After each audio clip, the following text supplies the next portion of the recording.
The Mayo Experience. Mayo Experience. Mayo Experience. Mayo Experience. Experience. Welcome to the Pat Mayo Experience, continuing our Wednesdays with fantasy football today on the line from theathletic.com. It is Jake Ciely breaking down his top overall rankings for the upcoming 2020 fantasy football season. Never too early, probably too early to be talking about fantasy football rankings, considering no draft, no free agency. The combine is currently ongoing, and we don't know if all these guys are going to be on the same team. But wait, that doesn't get in the way of some decent content yelling about fantasy players. If you out there want to get into a draw for 20 DraftKings dollars, smash the like button for the video. Leave your DraftKings handle in the comment section and tell me if Christian McCaffrey, if we agree that he's the number one overall pick in half-point PPR, who is your number two overall pick? I'll let you guys fester on that one for a second. 20 DK bucks on the line. If you want to get into a draw for 100 DraftKings dollars, subscribe to the Pat Mayo Experience audio podcast. Leave a 5-star review, DraftKings handle, something you enjoy about the Pat Mayo Experience, and you'll be in a draw for 100 DraftKings dollars. Winners announced every single Monday on the Pat Mayo Experience. Easy stuff. Jake Ciely, theathletic.com. We're recording this before because you are currently at the combine, I think, unless something bad has happened. No, yeah, actually at the combine, although I'm also rocking my baseball stuff because it's baseball season too, all over the place, unlike you. Yeah, no one cares. No, they don't. I wish I was in your boat. I wish I was only football at this point, but I have moved on. I'm not only football. Well, I mean, golf. Yeah, I tend to cover a sport that is like more popular on the internet than baseball is. Exactly. I meant like only football for what I talk about. Sorry, you have football and golf. Well, and your UFC that you do other stuff too. I meant for the two quote unquote bigger sports, but as you said, the golf seems to be more popular at this point.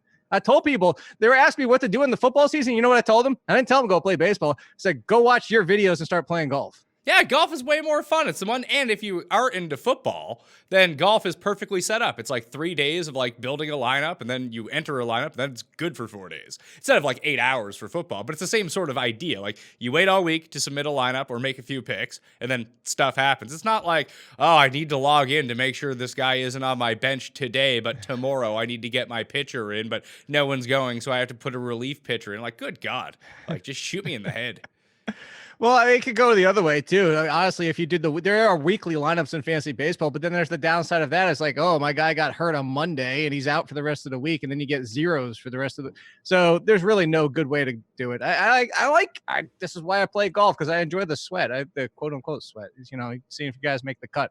Although I'm still terrible at it. Yeah, no, most people, myself included, who do it are terrible at it. But it's still a lot of fun. It's no different than fantasy football. No, you're right. I feel like I should let you know which of your guys I pick, because I seemingly always get one or two that misses the cut.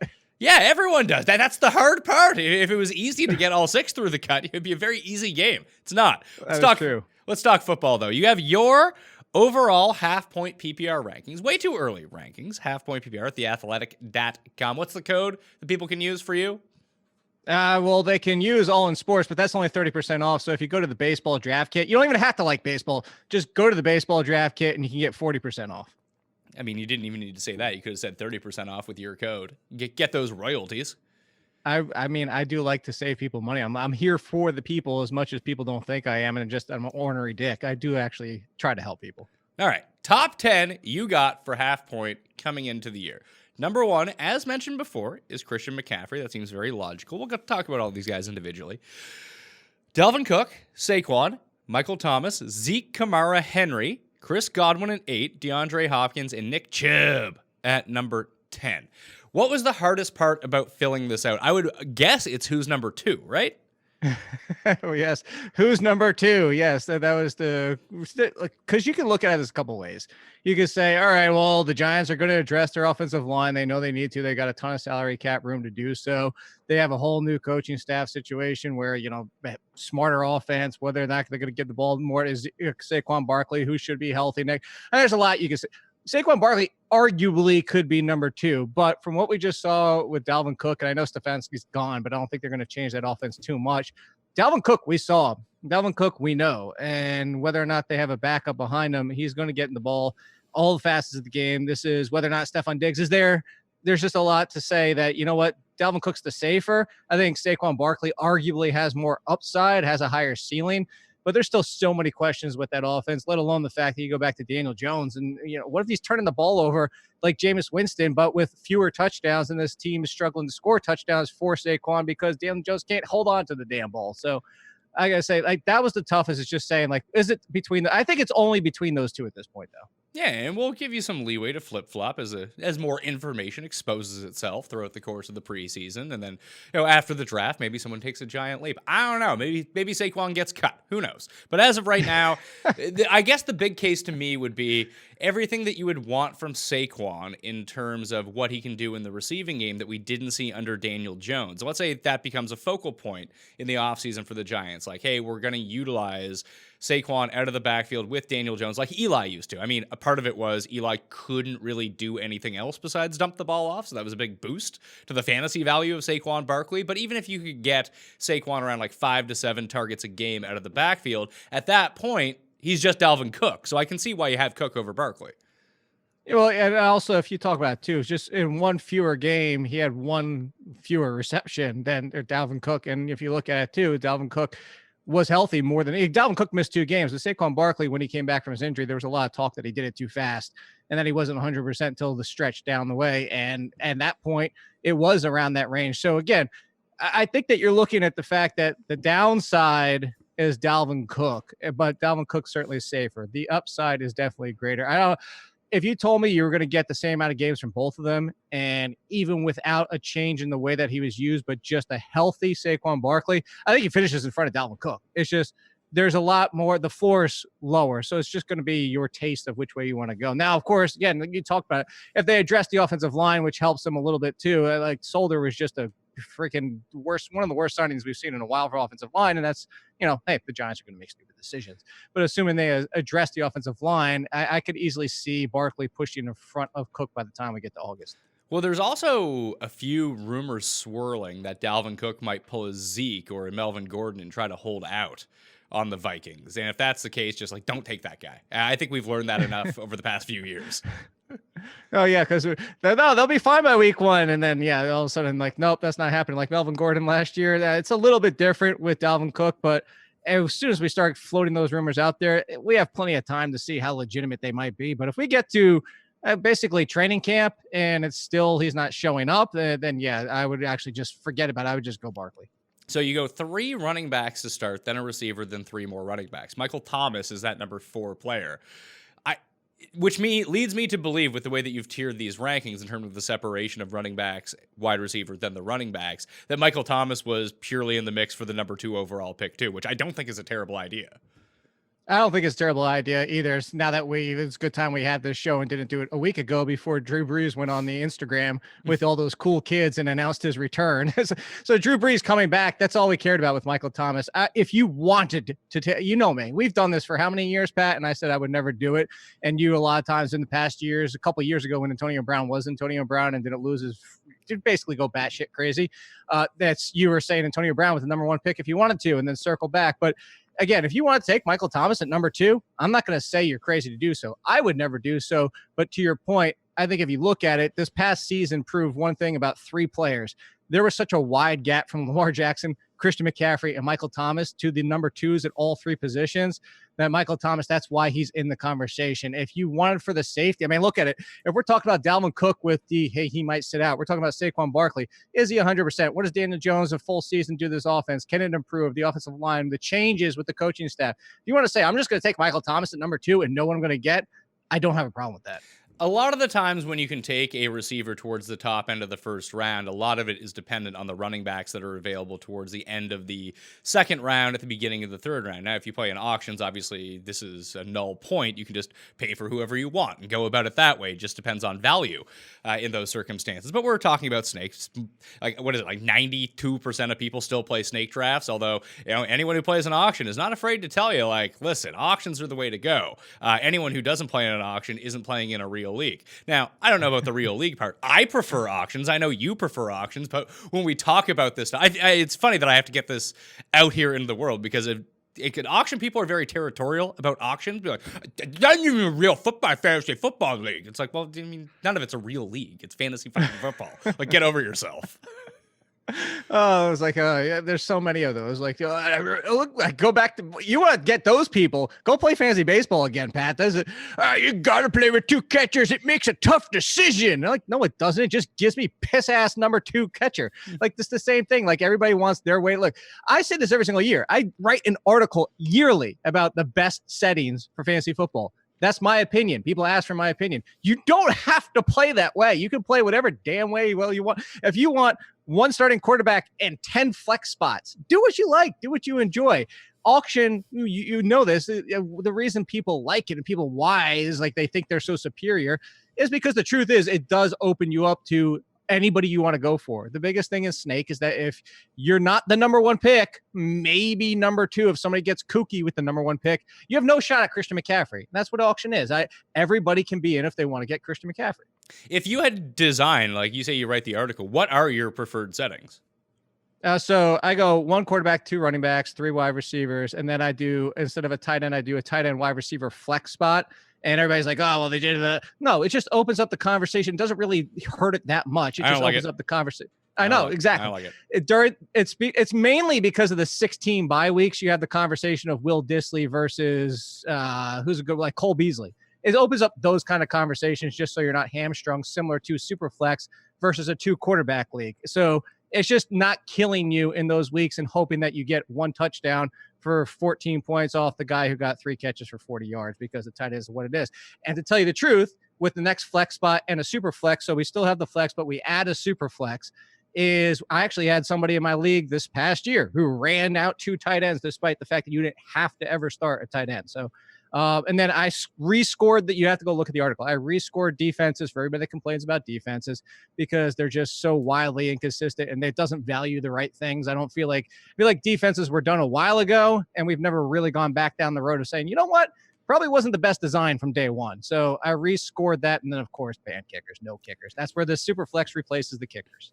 I actually like that roster construction. So 1 quarterback, 2 running backs, 3 receivers. I would have the tight end slot, a flex and a super flex, no kicker defense. I think that's pretty good. How many bench spots do you do for that? 5? 6. Even 16 per team. Okay, so 6. And of course, the wild card rule for the playoffs. Let's assume that it's a 12 or 14 person league. Now, do you have a preference between 4 playoff spots or 6 playoff spots in a 12 person league? Because 10 should always be 4. 12, you could sell me either way. I still kind of prefer 4. I like 6 for the 2 buys, but we also, for our home league, and we voted on this 2 years ago, the first and second rounds are just top scores. There's no matchups.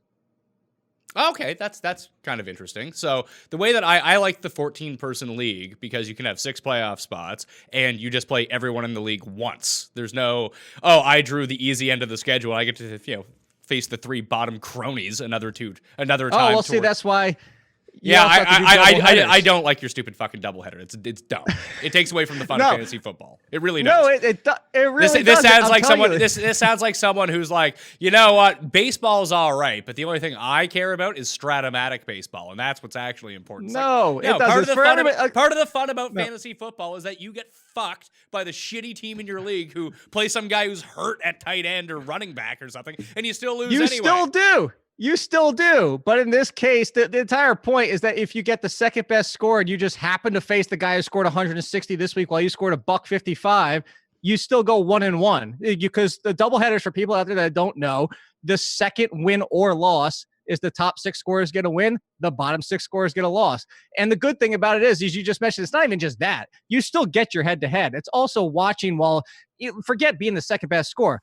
You lose 160 to 120, but you see one dude who faced the guy scoring 85 and he wins 90 to 85. Well, guess what? Both of those teams got a loss and you get a win. And it works out the past 2 years, works out terrifically. We actually have had a team that would have not made it and then vice versa, whatever.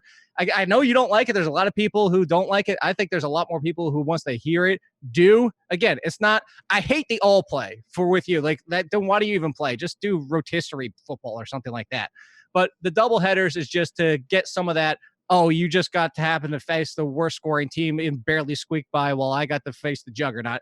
Because the scheduling, whether or not it's 14 teams or 12 teams or 10 teams in your league, the scheduling is random. And it's not, there's nothing to it. It's like when you might get screwed one week.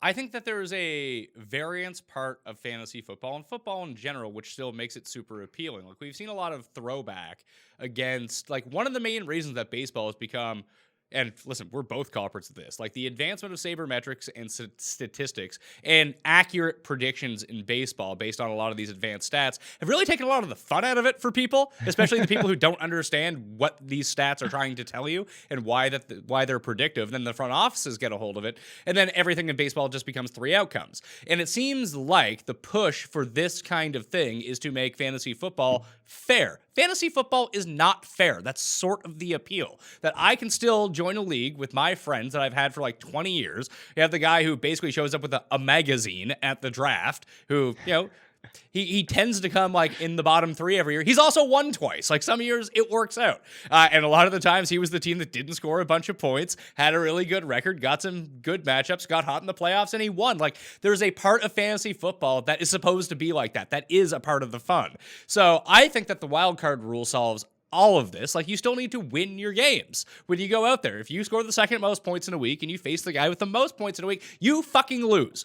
That's the problem. So you're going to have to live to deal with that. You don't get like a half win out of it. Like, it sounds real soccery, and I don't like that whatsoever. So the wild card rule that we implement in our league, 14 teams, 6 teams make the playoffs, best 5 teams by record get in, and then the team with the most overall points, regardless of record, gets the 6th seed. And in the playoffs, Right.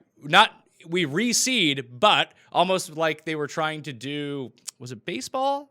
Yeah, it was baseball who came out with it, that the first 2 teams get a bye, but then the 3 seed would get to choose who they want to play in their first matchup. And in the second round, the 1 seed gets first draft of who they want to play that week. So instead of reseeding or have a bracket, part of the benefit of getting the bye and being the higher seed is you get to choose your opponent.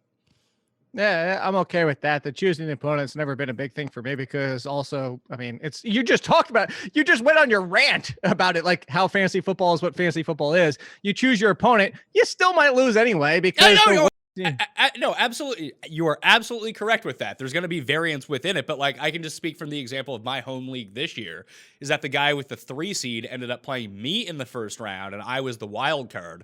I think I was like 4-9, but I had the 3rd most points in the league. And they were like, well, right. He's like, I got screwed. Like, and I absolutely mollywopped him in the first round.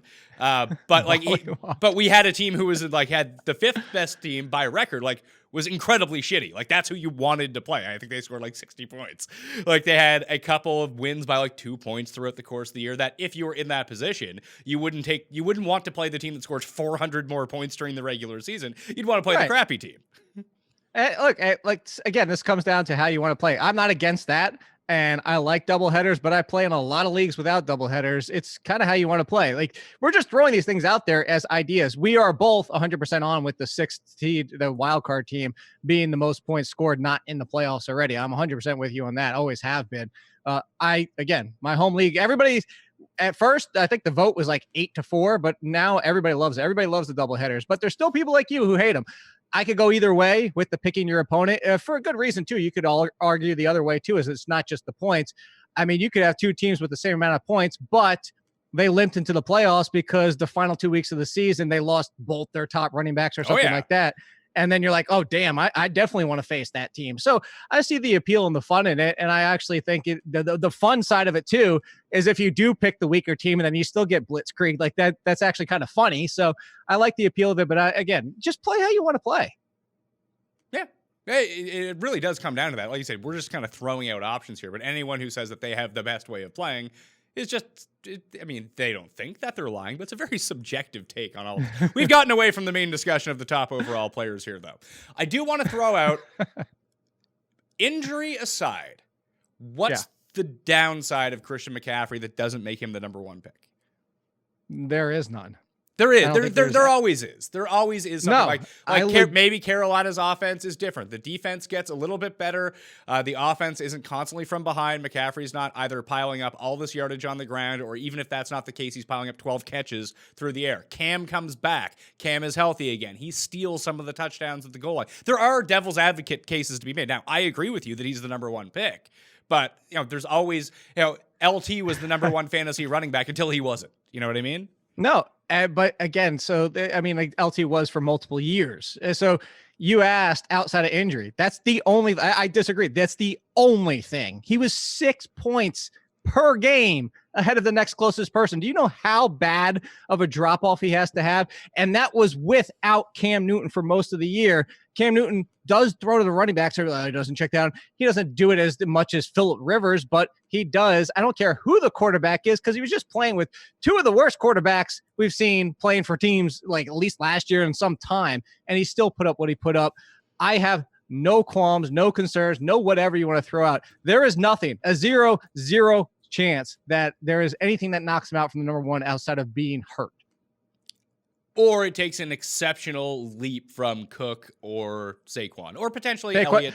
I think Saquon turns into LaDainian Tomlinson. Sure, but I would actually throw Zeke into that mix as well. Like, you have Zeke behind Michael Thomas, and if we were doing this with tiers, I suppose that, just deconstructing your rankings, like I might put Michael Thomas at number 2, but I think with the way that your rankings work, that I would have Michael Thomas at 5 instead of 4, because I do think that Zeke is closer to Cook and Barkley in terms of like safety and potential upside than he is to Henry and Kamara.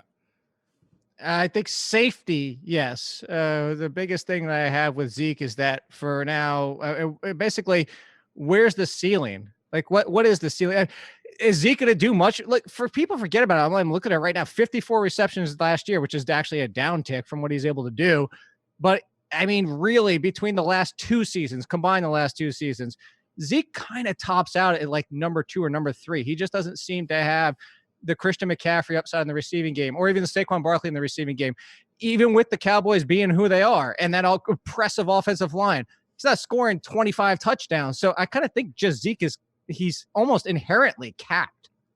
Sure. Like, I don't think that he would be any sort of contender to be the number 1 overall guy based on what we've seen. But we've seen different things. A lot of this has to do with touchdown variance, and that's one of the great things about Christian McCaffrey is that if you took away all of his touchdowns from last year, I think he was still the number 2 overall running back, which is kind of key of what you want. Yeah, 100%. And look, let's not kid ourselves. Like, what if he goes through the fluky reverse season where he kind of like Aaron Jones it in the touches that he's also getting, all of a sudden Zeke does score 22 touchdowns next year. But I think that's kind of a lofty goal even for Zeke. Yeah, like if you're paying for an outlier, putting in an outlier upside performance, like, it's much easier to always factor in a downside outlier performance because injuries happen, and they happen randomly, and they happen to everybody in football, especially at the running back position. That to say, yeah, Zeke could be the number 1 player, but he needs 24 touchdowns to do it. It's like, well, yeah, of course, but what's the likelihood of him getting to 24 touchdowns based on what we've seen in the past, and just based on historically how difficult that is to do? That right, and just 2 years ago, I think it's more likely he goes down than he goes up, because just 2 years ago, what was it, 6 or 7 rushing touchdowns? It's just he seems to go the more likely is the down scenario for him than the up scenario. Well, in that case, you have Zeke, you have Kamara, and you have Henry. Like, I think out of those 3 guys, if you said that one of them was going to get to 20 touchdowns, the answer would be Derrick Henry. If he's still on the Titans, I'm assuming that they're going to end up re-signing him. Maybe I think they have to. They're stuck. They're stuck. But like, if they franchise him, then they can't franchise Tannehill. Like, that, there's something weird with that, because it does seem like they want to keep Ryan Tannehill as well. At least for one more year. I mean, I think Tannehill is more likely to work out a 1-year contract. I say they're stuck. It wouldn't shock me if they don't keep him, because the NFL at this point we know what they're holding there. We know that they don't value the running back position, and why should they? The way that the NFL and the CBA is set up, there's no reason to value the running back, especially with this year's. Like, I know we're not talking about it, and this is without rookies, but as just a quick sidebar, there's 3 rookies I could easily see sliding into the RB1 territory before depending on where they land. So just saying that, if one of them lands with Tennessee and they cut Dion Lewis too, I mean, honestly, you could argue whoever that is, whether it's Swift or Taylor, whoever it might be, is going to end up being an RB1 right alongside, I would say, Josh Jacobs level. But it wouldn't shock me for that reason, but I kind of feel like the way that he fits their offense and the way that an offense is set up, I don't think they want to risk that like Taylor doesn't fit the same way. And so that's why I kind of say like they're stuck because they know what they got and they know how it works. But the franchise, as you mentioned, seems to be the best option. Like, do we really want to give Henry 5 years and whatever, $65-70 million? No, nobody does, especially with the size that he is. He's probably going to break down in 2 years. But I think it's easier that they get Tannehill on like a 1 year, maybe a 2 year contract front loaded and then franchise Henry. So I kind of feel like he's back because, like I said, I feel like they're stuck like scheme wise. They could be, and it would just be making it to the AFC Championship game, trying to sell that to your fan base, knowing that you got there on the back of one guy and pounding him into the ground and being like, well, we're going to get rid of him. Now, even if that's the smart move moving forward, it's a tough sell to a lot of people. And like they're already having problems in Dallas because they gave Zeke that stupid deal because he held out and then everyone put pressure on them. And now they might not have enough money to like give Dak all the money that he wants. And frankly, you'd rather have the good Cooper. Cooper. Like you'd rather have the good quarterback and receiver over having the good running back when Tony Pollard could probably step in and do 90% to 100% of the same damage. Not to say that Zeke is bad, but when you run behind a really good offensive line and a good scheme and the running back is devalued anyway, just give the ball to the cheaper guy. That tends to work out a lot better. And you don't want to handcuff yourself like that in Tennessee right now, especially because you're uncertain at quarterback and how that looks in the future. Like the Jets were able to do it with Le'Veon Bell, a terrible contract, but Darnold is still under his rookie deal for another 2 years. Like you don't have to pay that guy yet. And by the time you have to pay him, you can cut your running back and take that off your cap. Plus they have a ton of cap. I was going to say, let Darnold walk and go find another quarterback. Yeah. Well, you could just do that too. You do the prudent move and just do that. Try to like sign Josh Allen or something and really get a good man, the king of New York under center, Josh Allen. Did you see that? I got Tim Andercuss to respond to me with mean when I tweeted that. Did you see the tweet about Sam Darnold that I put out and all his response was mean? I don't know. Was it that Sam Darnold is now starring like he replaced Wilford Brimley in a diabetes commercial? No, it was the highlights from the season. And I said, wow, I would have expected a shorter clip. And he said mean. How many of them were just Sam Darnold being scared of ghosts? Oh, getting mono. The best was I got a pushback argument that Sam Darnold still hasn't played a full season. Oh, so that's a positive? Like, excuse me, like 13 starts 2 years in a row. That's how are you spending that as a positive? Yeah, I mean the Darnold defenders, the Jets fans are just ridiculous. Like they can't even use the crutch. Sam Darnold's the youngest quarterback in football. Well, you know that's great, man. If my 8-year-old played in the NFL, he too would be the youngest quarterback in football. I don't see what you're telling me with this. Like either you're good or you're not, and he's not. So that's tough.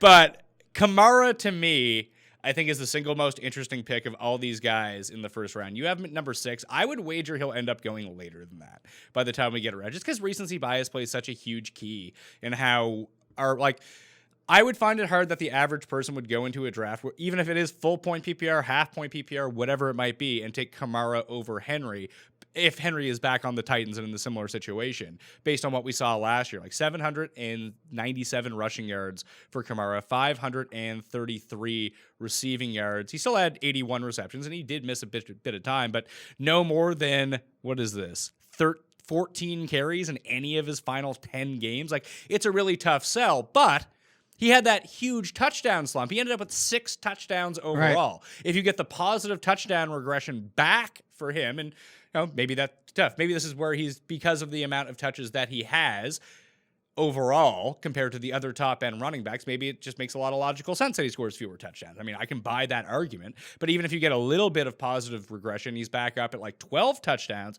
All of a sudden, like when you look at these guys, there still is a path if things break right for Kamara to be the number 1 overall fantasy player. It's very unlikely, but he can take a huge leap. And it seems like he's coming off his worst season that he's going to have.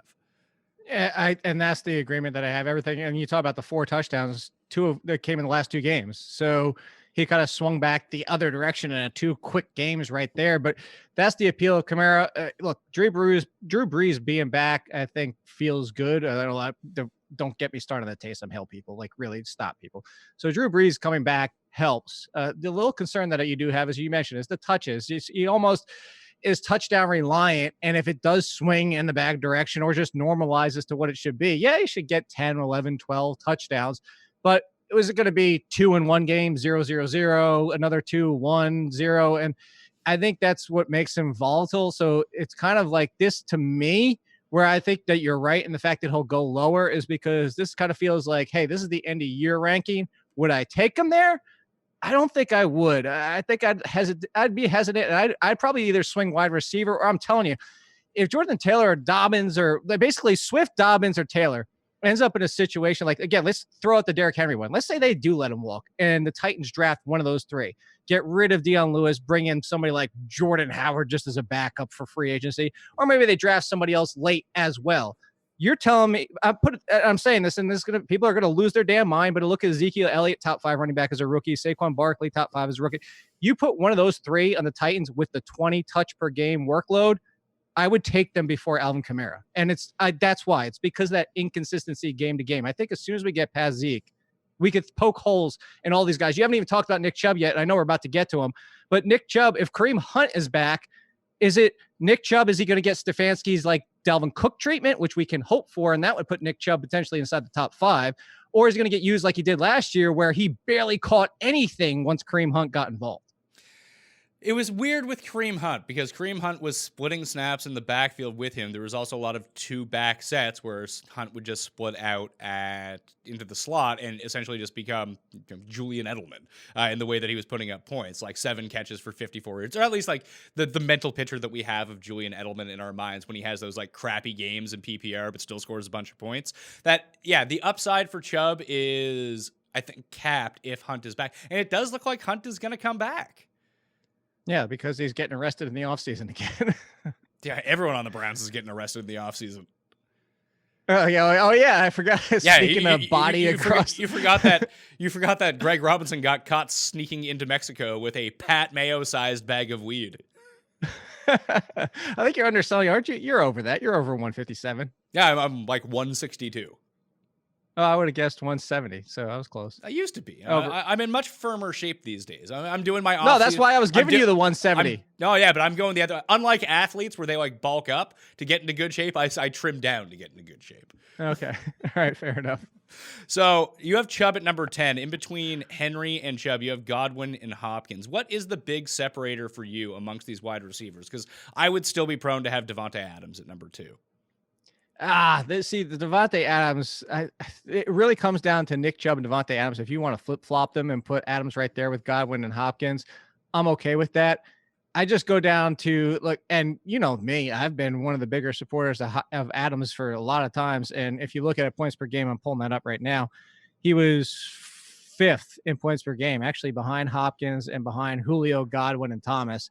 It just comes down to, I don't like to be touchdown reliant, and that's why we just had the whole conversation about Kamara.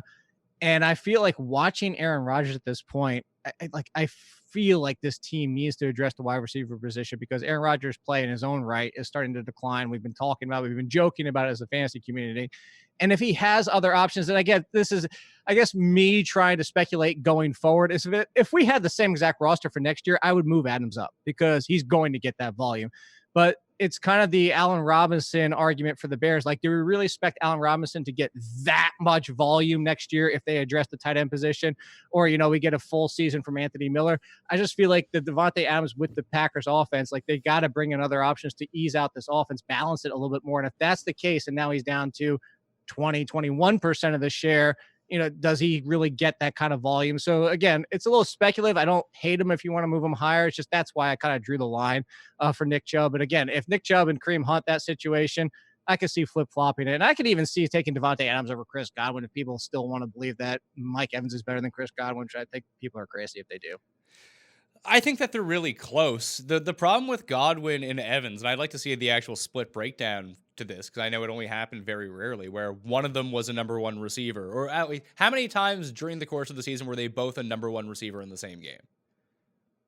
What was it, like 2 or 3 times? Yeah, like that's tough. And it's not that they were like bad in the other games, but when you're drafting Chris Godwin at number 2 amongst receivers, you don't want to have a guy on the other side of the field who could go for 275 and 11 catches, and you end up with like 2 for 20 like that. Oh, well, if we you talk have about the Packers did it for how many years? They had 2 wide receivers in the top 10 for like 3 years. Yeah, but it depends on how you want to go about that. Like, it's really tough for me as a sell. Like, if you're trying to win week to week to week, like if you're playing like best ball, that's one thing. I don't like best ball. We don't really talk about it on this show all that often. But if you're playing head to head, such a crush argument. What, that you don't like best ball? Best ball. No. Yeah, People are like, oh, he's good in best ball. Like, well, everybody's good in best ball. No, but actually, I think with these two guys in particular, the best ball argument works for them a little bit more because the consistency factor isn't really an issue. But I think in a weekly, regular fantasy football league, it is. I say I disagree. I agree with you on Mike Evans. I disagree on Chris Godwin. Do you know how many single-digit performances Chris Godwin had? 2, 3. Okay. See? And I think Chris Godwin is the consistent one. I think if you're your argument, I think you look at this and you say that's Mike Evans, and that's where I'll agree with you. But that's why Mike Evans is down 16 overall. He's down. That's why he's down where he is. Okay. Well, obviously this all goes out the window if Jameis Winston isn't back. Yeah. Like, how much of a factor? Let's say they replace him with Rivers. Like that wouldn't actually feel like that big of a drop off because I mean. It's not a huge drop off, like, but it's going to depend. Rivers is just going to do the same thing.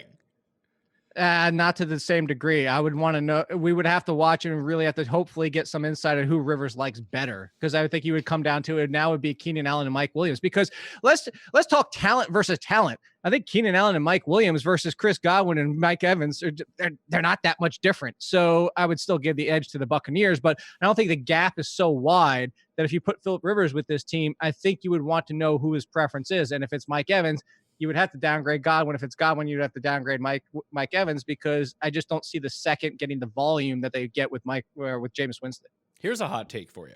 If Jameis Winston improves as a passer next year, like he becomes more efficient, he just gets better in terms of he's more accustomed to the system with Bruce Arians in year 2. He's just better. I think that actually hurts both receivers because a lot of their fantasy value is tied up in Jameis throwing a pick 6 at the beginning of the game. Then they just have to pass the rest of the game.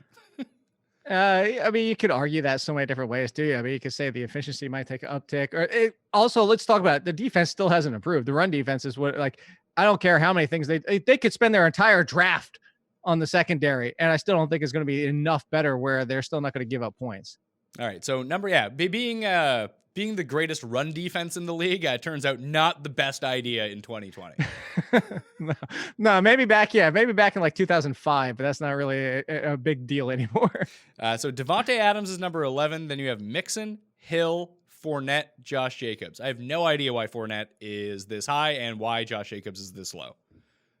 I actually love both of them. Well, Josh Jacobs just comes down to what are the I can't. Wait. Are you coming at me, the Josh Jacobs love fest man, about that? Like, you remember last year, I was the one that was getting blasted for having him as an RB1. Yeah, he finished his. And you're talking to you're talking to Pat Mayo, who had him even higher than you did. I'm just saying that he should be on that Nick Chubb tier with Mixon. I think Fournette might get cut. No, he's not going to get cut.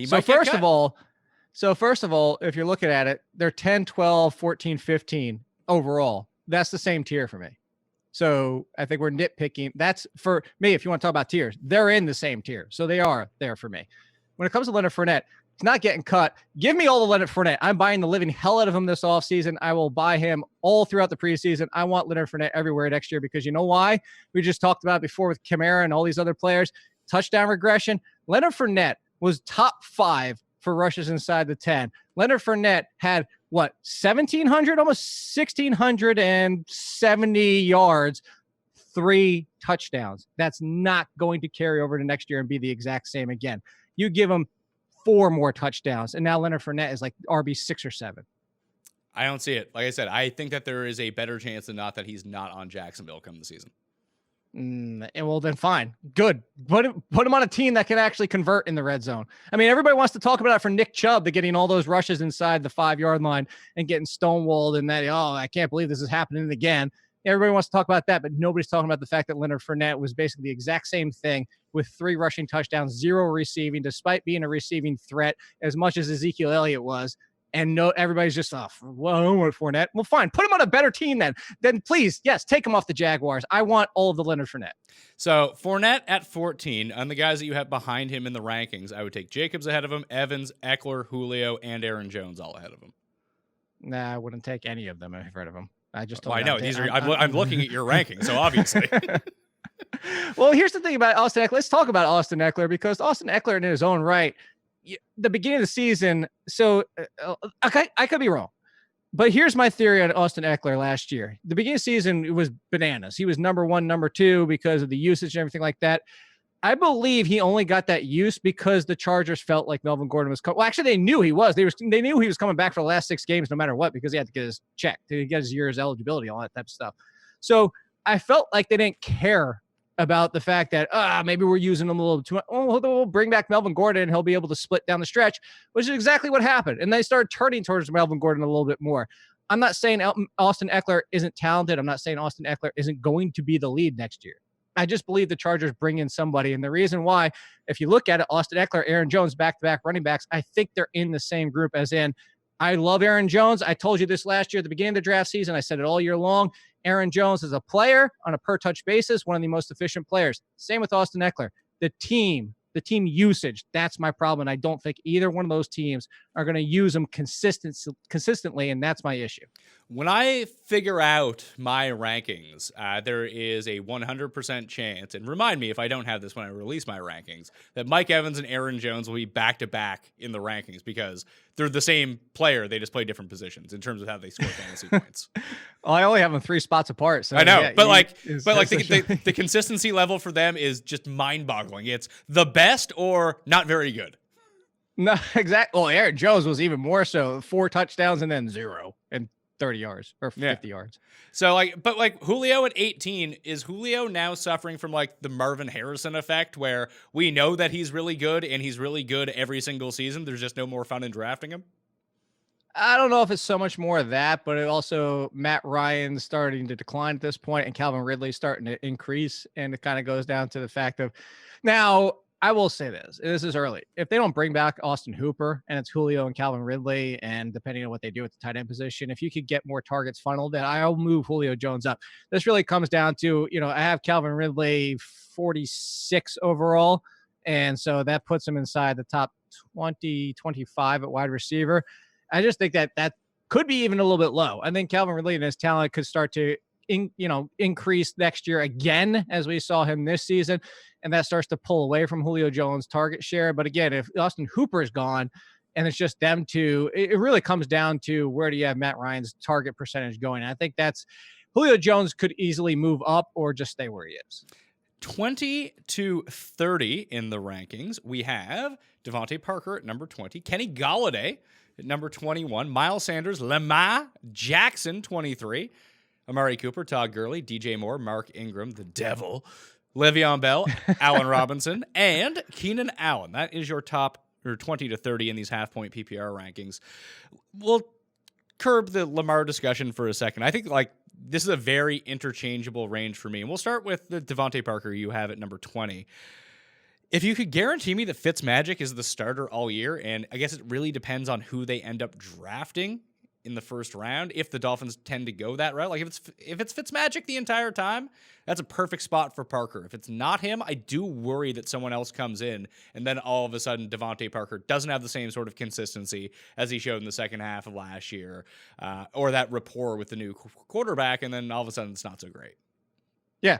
So if they draft Tua, 100% good, because they'll probably keep him sat for the entire year as he heals up.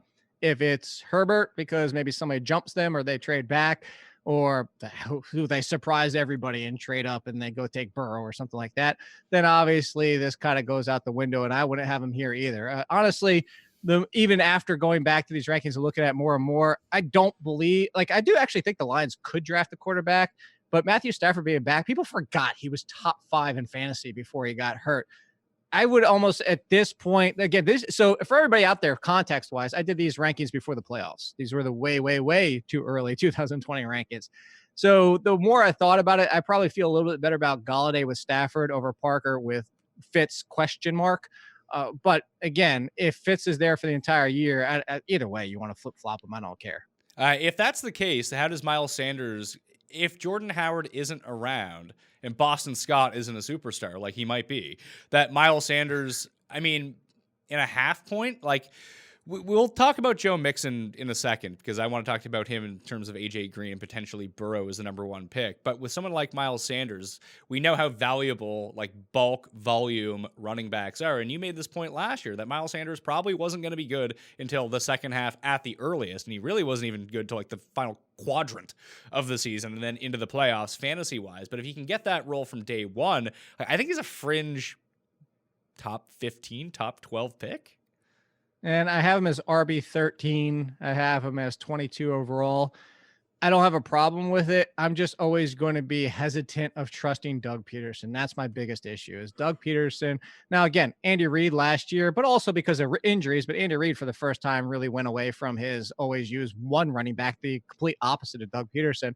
But as you saw, once Damian Williams was healthy at the end and then for the playoffs, he went right back to Damian Williams all of the time. Well, coaches are who they are. And I feel like if Boston Scott now, and this isn't to be like, oh, look at me, but when Boston Scott came out of college, I said, look, he could be a Darren Sproles type.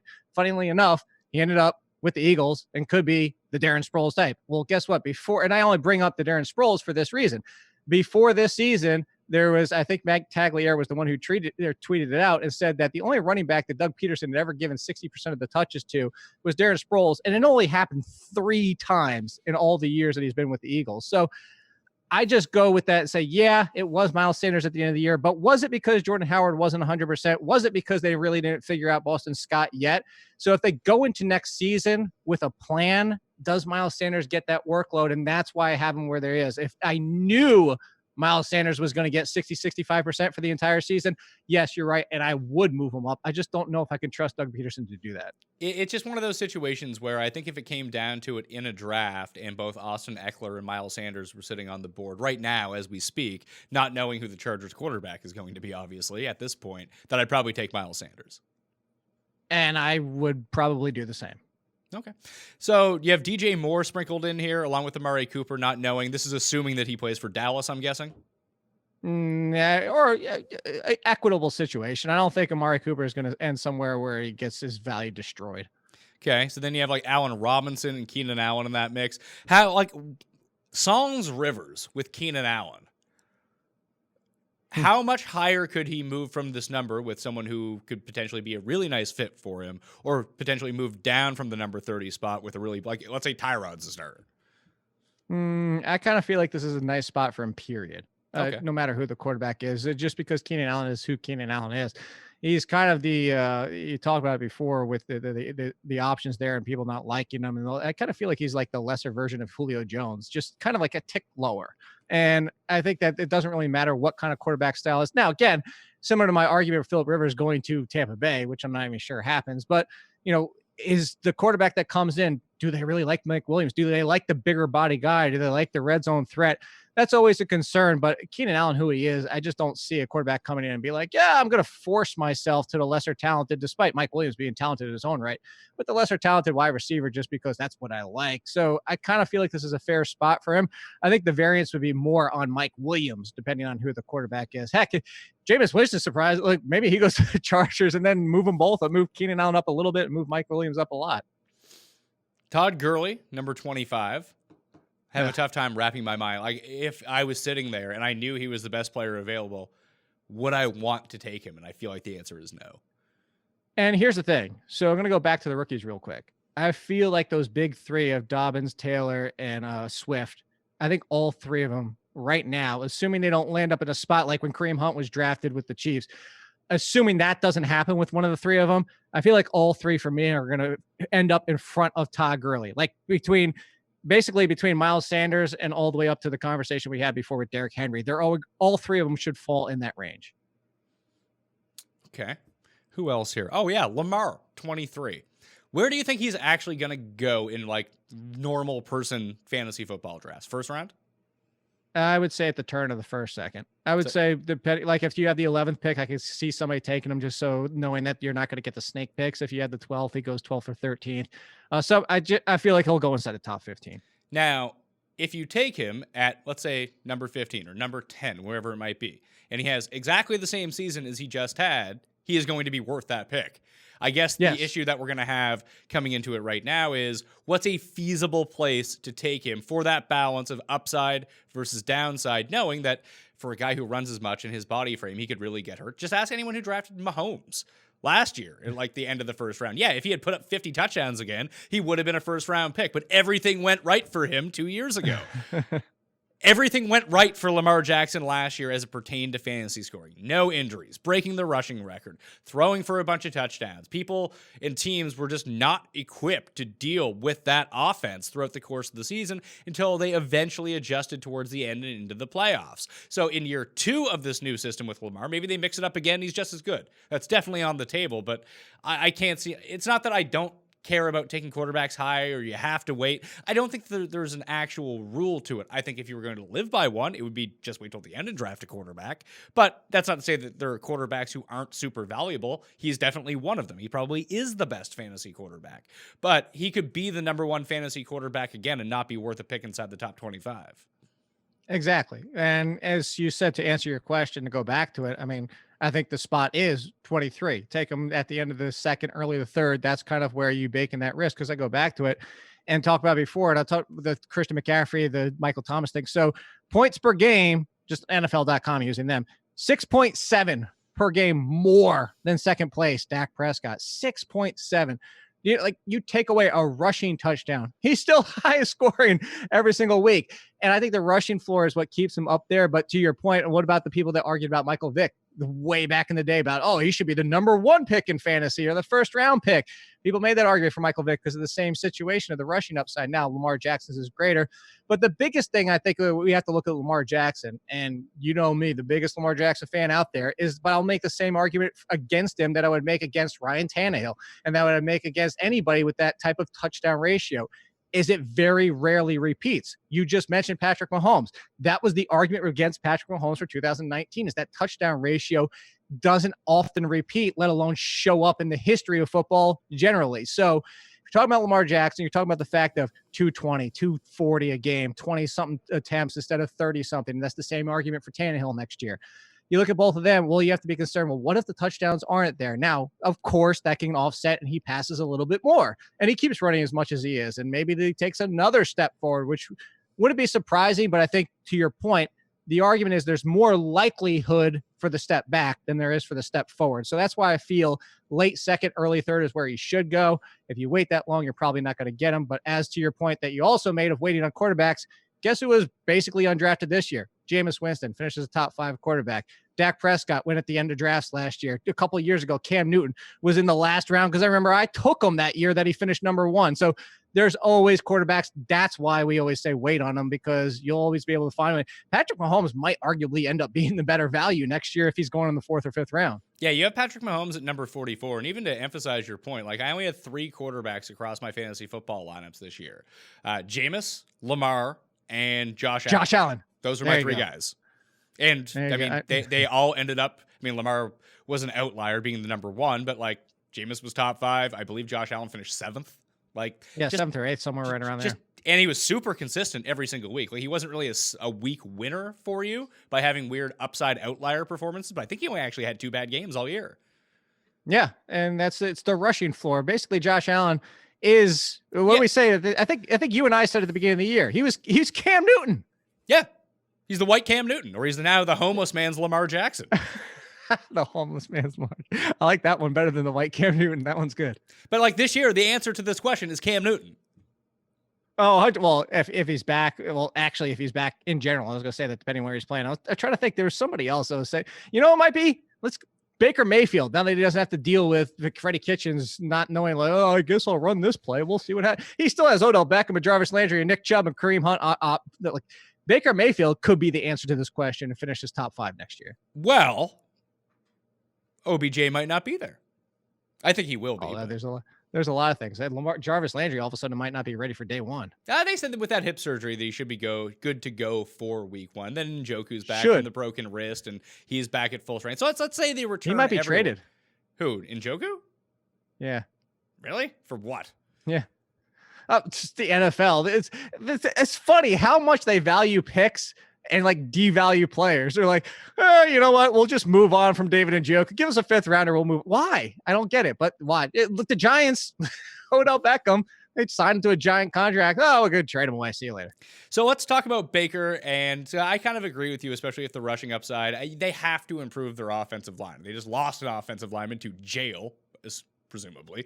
So that's going to be a bit tough for him. Like what's the image of the Browns that sticks out to you the most from last year? For me, it's 2 things.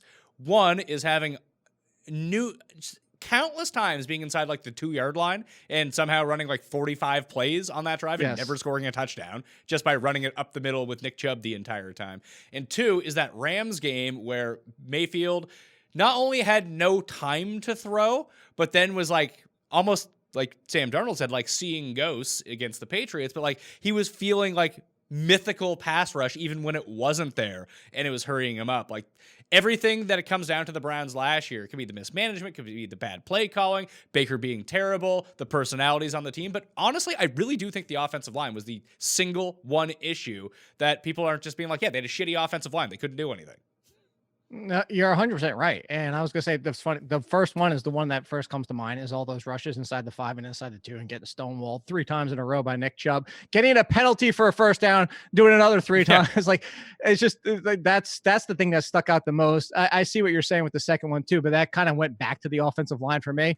And I think the other one, as I said it before, jokingly with Freddie Kitchens, I kind of felt like if you looked at his face, he was trying to divide like 1,747 by 13 all the time. He just had no idea what he was even looking at or thinking. So I think Kitchens being gone, I tweeted this in the offseason, not to be like, look at my tweet, but I was saying, if you could put, well, I was going to say, if you could put the cat in the bag, but you can't at that point. But if you could ask Freddie Kitchens to move back to offensive coordinator or maybe quarterbacks and wide receivers coach, that'd be great. And the Giants are bringing him in as a tight ends coach.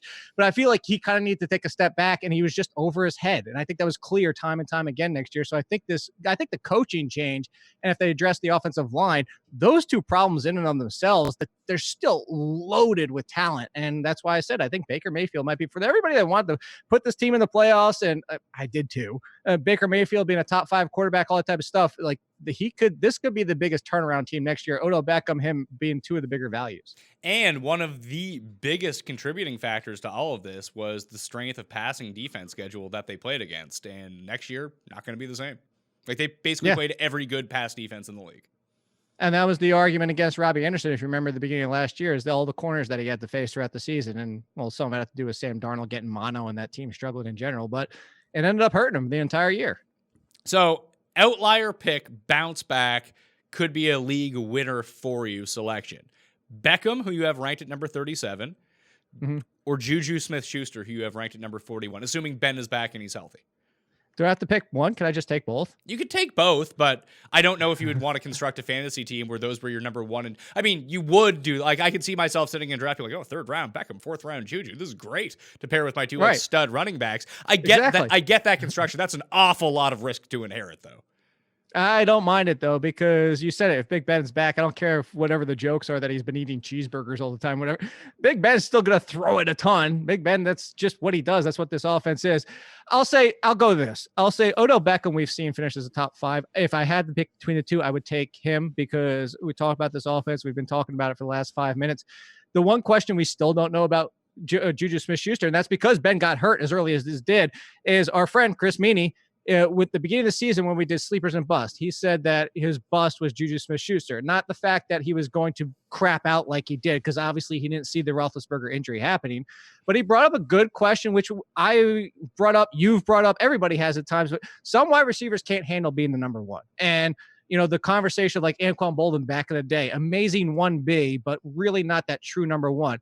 Can Juju Smith-Schuster over a full season, even with Big Ben, can he handle being the number 1 defensive attention, getting bracketed, getting double cut, like all those type of things? Can he do it? And I think that question is still out there. Now, I do think the talent is there, and I think Ben Roethlisberger does fix that for him. But it's a worthy question to bring up if you're going to force me to pick between the 2. I know Odell Beckham has top 5 upside. We still don't know if Juju does. Tight ends, you have Travis Kelce at number 32, George Kittle at number 34. I had Travis Kelce at number 8. last year in my overall rankings. I picked him basically at number 11 or number 12 because he would, if I had to pick at the back end of the first round, that's when I was taking Travis Kelce. You'd be surprised how well a lot of Travis Kelce, Michael Thomas turns did last year, as it ended up breaking down if that was your start. But I think you're just way too low on Kelce here. He's the best tight end. He's been the best tight end. He basically breaks records every single year. He's safe unless an injury happens. That I just look at it and like, why? In what world do I want to take Devontae Parker over Travis Kelce? Why would I want to take Leonard Fournette over Travis Kelce? I get the thinnest position. I get the best guy, the most consistent guy. And while Kittle might pass him in terms of fantasy points if he has a really good year, or Ertz goes back to being dominant, that's great and everything. But if I can lock in a tight end who I know that is going to be in the mix to be number 1 or 2 or 3, way above everyone else, I think there's a lot of value in that safety at that position. That I'm not like, yeah, if you had drafted Mark Andrews last year, that was a better pick because you took him so late and he was great. But you need to be right about that. You are always right about Travis Kelce when you take him. No, I'll say it with this is because you don't do it because of last year. And last year, 13 points per game, you go all the way down to Austin Hooper at number 6, 11.7, 1.3 gap. And that's in half point PPR. It might even be closer in full point PPR. I'm not sure off the top of my head. Okay. But go look at the week-to-week consistency for Travis Kelce. What do you have? One bad game all year? And you can say the same for George Kittle. Like I understand your point. What I'm saying is what we thought might happen. Now it's still the tight end position. And now if you get to 12 and 13 at the tight end position, it's god awful miserable. That goes back to the roster construction we were talking about before. If you're a league setup, whether or not you want to do the wide receiver tight end split or not. But if you're talking about the top 5 or 6, the position saw a bounce back. And I think that if you're looking for the top 6, 7 next year, outside of injury, there's very little reason to think that we won't have those same guys back in the mix again, pushing Kelce and Kittle. Now, or either, look, this is 32 and 34. I gave you my top 50, and there's not still another tight end. So Kelce and Kittle are still very much in front of everybody else. They're in the top 35. But that being said, they're 30, 35 because the first 2 rounds, I think you can address the other positions and then still come back to get your tight end. I think if you do what we did last year with Kelce, and even if you took Kittle, you take them in the first or second round, you're just hurting yourself so much at the other position where the drop-off isn't as impactful as it was, where Kelce basically 2 years ago had what was worth a first-round pick. It was kind of an outlier season, and I just don't think he's going to get back to that at this point.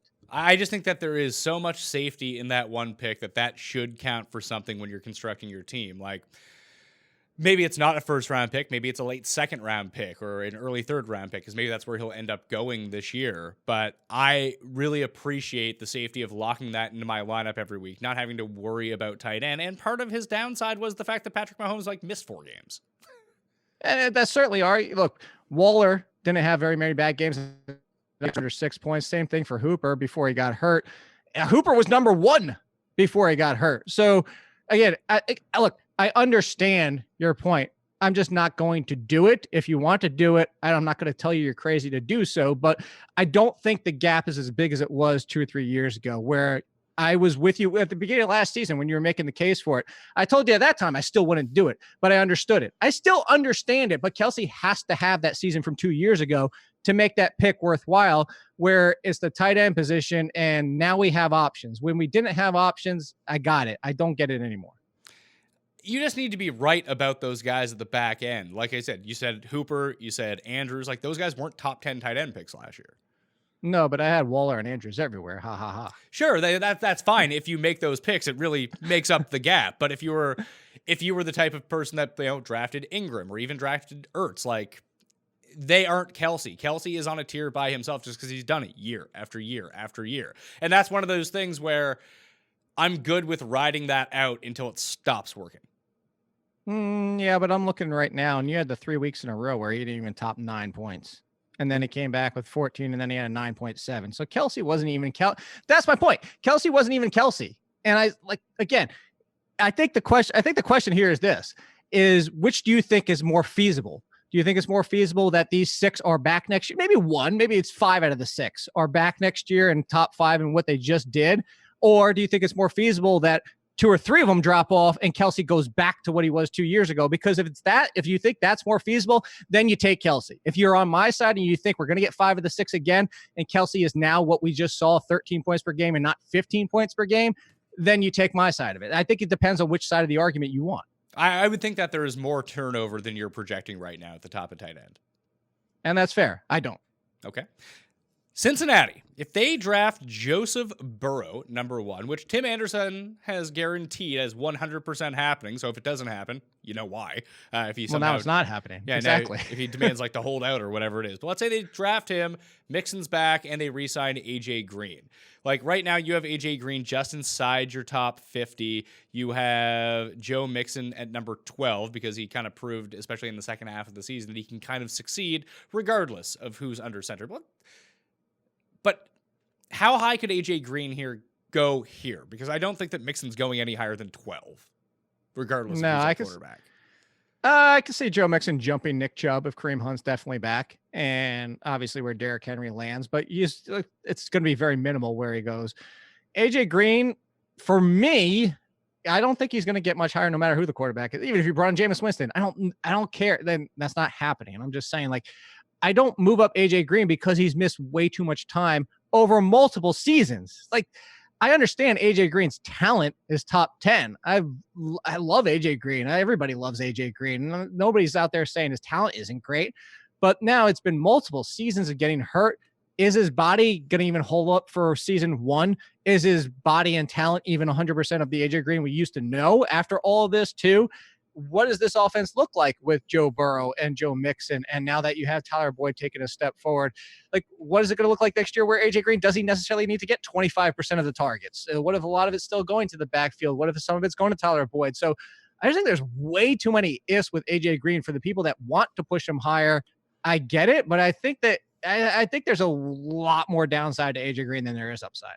Last guy that I want to talk about inside your top 50, and we'll talk about like AJ Brown and Cortland Sutton at other points and like how high that you could realistically end up drafting them if you really believe in their upside. But the second year player that I want to discuss is Devin Singletary. You have him at number 43.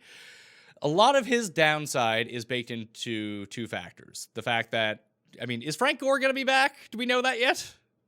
No, but even if he is, he was irrelevant in the last couple of weeks. He was, but he still comes in like when they ice games and they're up by a bunch. They go like, Frank Gore doesn't fumble. Let's give him the ball. So that's one thing. And they just were like, hey, we're on the 2-yard line. If Josh Allen gets to the number 2 thing, because the number 2 thing's the biggest problem. Okay, the biggest problem is that Josh Allen steals all the touchdowns. Now, this was a problem in Carolina for years when Cam was rushing for a bunch of touchdowns. But as we've seen year over year, that rushing touchdowns from quarterbacks are about the most variant thing that you can find. Some years they're a bunch, other years they're just marginally low. Remember the Cam year? Oh, he only rushed for 2 touchdowns. He sucks at rushing now. They rush for 10 the next year. Like, a lot of it is very circumstantial that if Josh Allen goes through a situation where he doesn't rush for, let's say, 10 touchdowns, he rushes for 3 or 4, something like that. You can't project them all onto Devin Singletary, but if you give him the goal line back role along with everything else you assume, he's playing like 75% of the snaps, it just feels like you're getting a workhorse running back with a bit of like touchdown variance around him, obviously.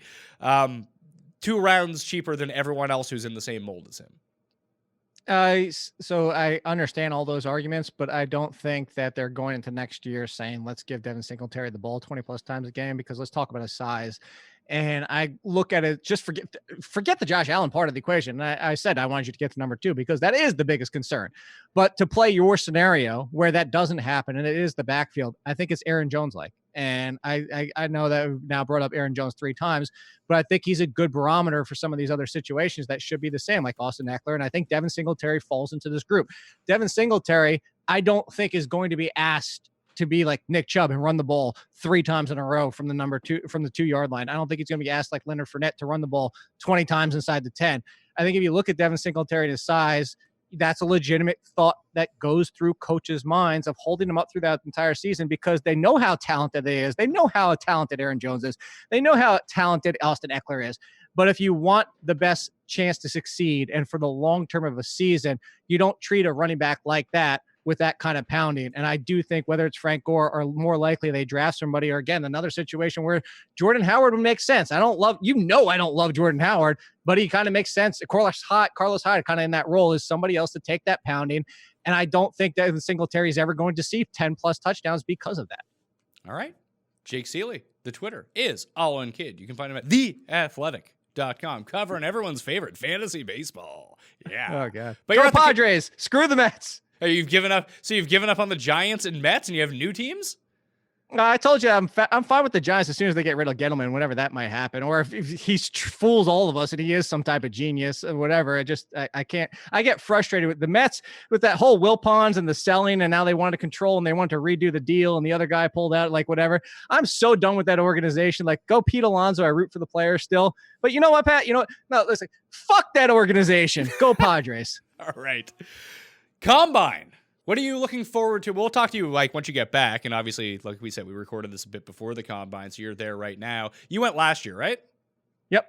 So what do you look for when you go there? So last year, this is from Emery Hunt, who I think is the best scout in the world. He told me a great question to ask, and I took it from him. He said, go ahead and do it.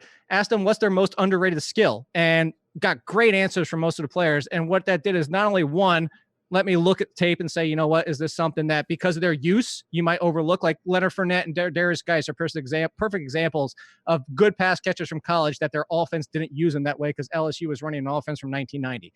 The other one is like when you hear these things, like you might also get a trend. Like I got a lot of answers last year. Oh, I'm better in pass blocking. I'm better in passing game than people realize because they know that's where the NFL is headed. So you look and you say, all right, well, maybe that guy's full of crap, but you kind of look at these things, you kind of get trends for know what these players are doing. And then two is you can kind of find extra things on film where, you know, maybe they don't appreciate, unless you talk to Deebo Samuel. I told you, I asked Deebo Samuel. He looked at me, he said, oh, great question. I don't know. Thanks, Deebo. It turns out he has no underrated skills. They're all made very aware to him. Touche. All right, Jake, are you going to be like tweeting out, posting videos or anything like that, or just saving it all and doing it after? Oh, you want the crotch shot from John Elway like I did last year? Yeah. I'll see if I can do that again this year. Yeah, John Elway package shot. I like it. as he said, inline tight end 3 times and then didn't draft one. No, they drafted Noah Fant, didn't they? Yeah, but he's not an inline tight end. That's true. Noah Fant, by the way. If you want like the Mark Andrews of next year, it's Noah Fant. And Hawkinson, both of them. Maybe Hawkinson. Didn't he like break? Hawkinson's never coming off the field next year. He's going to be out there like 90% of the time. Maybe, but he has to stop like trying to leap people. It's not a good idea. Everyone in football should stop trying to hurdle people. I was just about to say, everybody in football, please stop. I know it makes for a nice highlight, leads to a lot of injuries. It does. Jake, again, theathletic.com. AllInKid on Twitter. Me, you can follow at ThePME on Twitter, Instagram, and Facebook. If you want to get into the draw for 100 DraftKings dollars, subscribe to the Pat Mayo Experience audio podcast. Leave a 5-star review, DraftKings handle, something you enjoy about the show. For the video version, smash the like, leave your DraftKings handle, and tell me who your number 2 overall pick would be in this upcoming fantasy football season if Christian McCaffrey is already off the board. Thank you all for watching. More football to come. I'm Pat Mayo, and I'll see you next time. Pat Mayo Experience! Experience!